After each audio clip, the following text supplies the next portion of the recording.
Welcome back to the show, General Jack Keane, Fox News senior strategic analyst. General Keane, it just seems a return to full-fledged combat operations must be in the cards, sir, as well as the other fronts that I mentioned. But please tell us what you are thinking, which is more important. Well, I couldn't agree with you more, Larry. I think we truly really have to step back and reassess the strategy that we've been undertaking. You know, for our audience, just to recall for them, after 38 days of epic fury with a couple of more weeks to go, we went to a ceasefire on April the 7th. We began negotiations on April the 8th because the Iranians were telling us that they would be willing to open up the Straits of Hormuz, which they put in place their interference back on March the 2nd.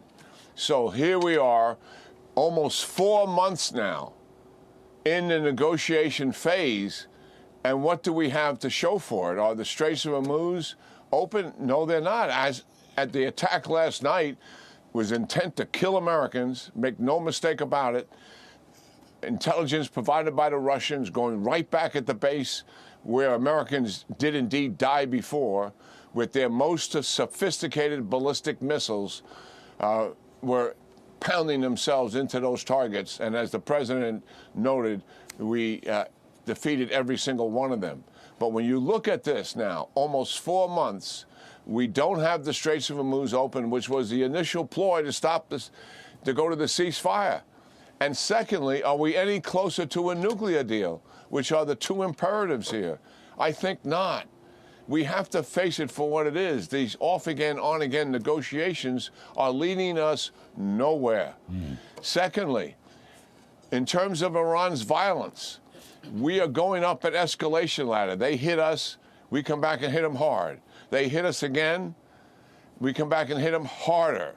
This escalation is piecemeal.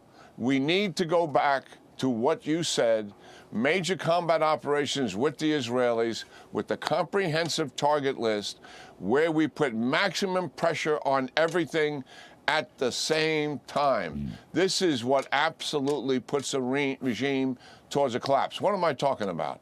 We start, certainly, an all-out attack on ballistic missiles, drones, IRGC organizations, and leaders. We take down everything to do with energy in terms of economic value to them.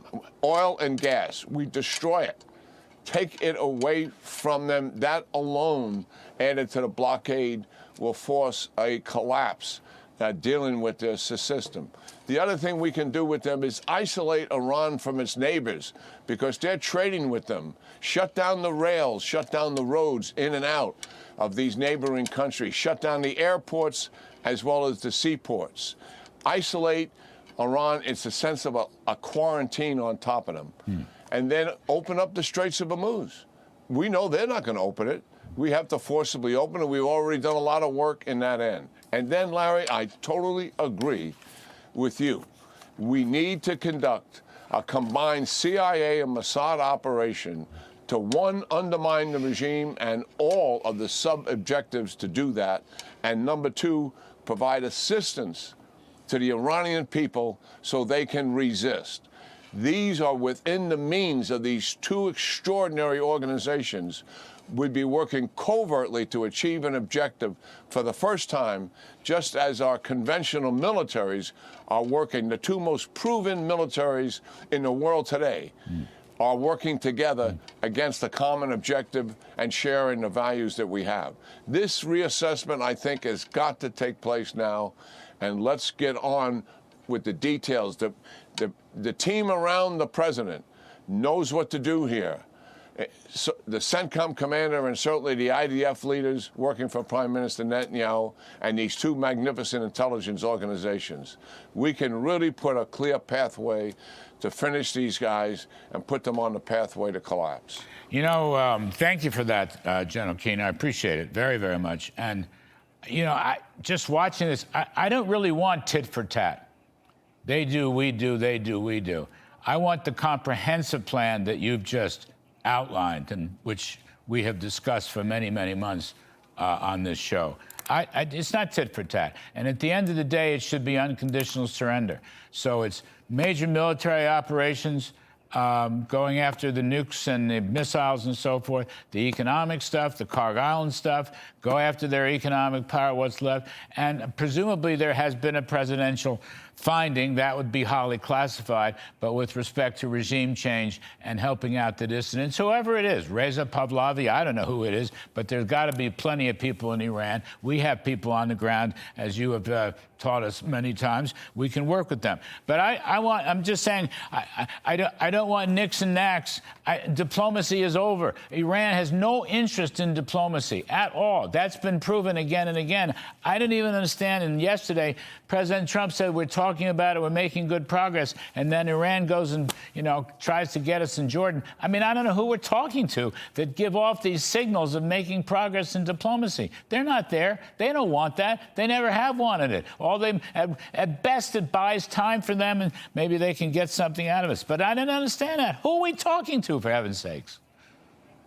Yeah, well, it's really a pattern of behavior, and negotiators got to understand what is happening here is not new. This has happened in multiple administrations where the negotiating Iranian team always appears reasonable. They know how to talk to us. They know what we want to hear from them. And then they use this narrative. Well, we're working with the hardliners here, but you have to help us, so we can get concessions out of the hardliners. These so-called reasonable negotiations in the hardliners, the negotiators here have to come to the grips with the fact they're one and the same. This is one regime. They've used this pattern of negotiations and behavior for multiple presidents, administrations. That's the reality of it. And so when a striker comes last night with the obvious intent to kill Americans, the IRGC did that. We're sorry for that. That was a mistake. There's no mistake here. There is absolutely no mistake here. This is a pattern of their behavior, and they are playing us. They've got almost 4 months out of this now, when we stopped after 38 days and we had 2 weeks to go. Recommendation, let's get back into it. Let's get the 2 weeks done. Let's put them on the pathway to collapse. Yes, let's put the covert operation in full-fledged with the two best intelligence agencies in the world to do it.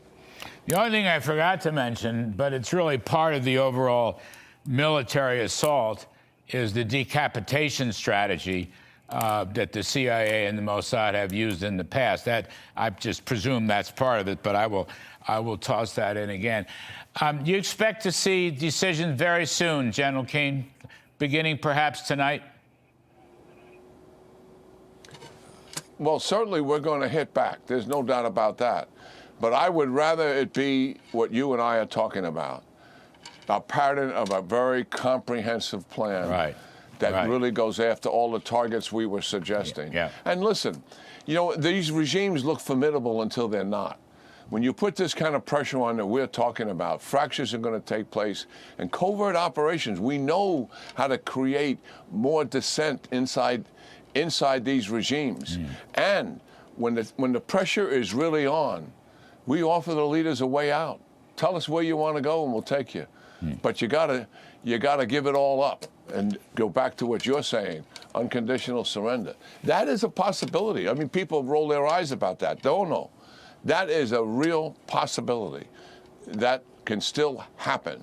We don't know for a fact it will, but we sure can put it on a pathway to get pretty close to it. Well, you and I have talked about this down through the months. Actually, way back during the winter when the assault first began, the American assault, President Trump was talking about unconditional surrender.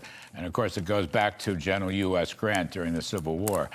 So I hope so. My fingers are crossed. I think we're learning a lot, and whatever it takes just has to be done now. The stakes are very, very high. General Keane, thank you, sir. As always, thank you for your wisdom and your insight. Yeah, great talking to you, Larry. You bet.